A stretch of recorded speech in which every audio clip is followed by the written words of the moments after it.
In our next film, Visions of Light, The Art of Cinematography, a documentary tribute to motion picture cameraman, one cinematographer says that the director is in charge of the actors and the story, whereas the cameraman is in charge of the light. I like that. I'm sure a lot of directors would argue that they're in charge of the cinematographers, but the fact is the way a film looks is often more important than how it sounds. And Visions of Light is a welcome tribute to the craft of lighting and photographing a film. In a nutshell, what you get in this documentary is a lot of your favorite scenes and interviews with the men who photograph them. Men, not women, but of course that's another story. For example, here's the great cinematographer Conrad Hall talking about a remarkable scene he photographed from the thriller In Cold Blood. The light hitting his face with this phenomenon happening on the windows happened to hit his face one time when I was looking. So I went to Richard and I said, Richard, watch this on his face now, you know what I mean? And we did another rehearsal. And you can see the water running down, and it drips around.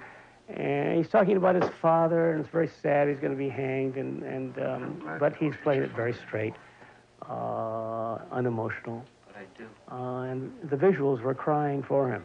And here's William Fraker talking about a shot he made for Rosemary's Baby under the direction of Roman Polanski. I said, okay, Roman, we're ready. And he comes over and he looks, he says, no, Billy, no, Billy, move to the left, and kindly move. And I look through and I see just the back of Ruth Gordon seated on the bed. And you can't see her face or see the telephone. I said, but you can't see her. He says, exactly. I said, oh, okay. So now we go to the theater, and 800 people in the theater all go to see around the door jam. Visions of Light is a must for film buffs, and it argues that other craft unions in the movie-making process ought to arrange for documentaries to be made about their leading lights. I'd like to see similar efforts about editors and screenwriters and soundmen, but for now, keep a lookout for Visions of Light. You know, what I liked best about the movie was the attention on black and white photography, yes, and on film noir, the great crime films of the yes, 30s, 40s, and into the 50s.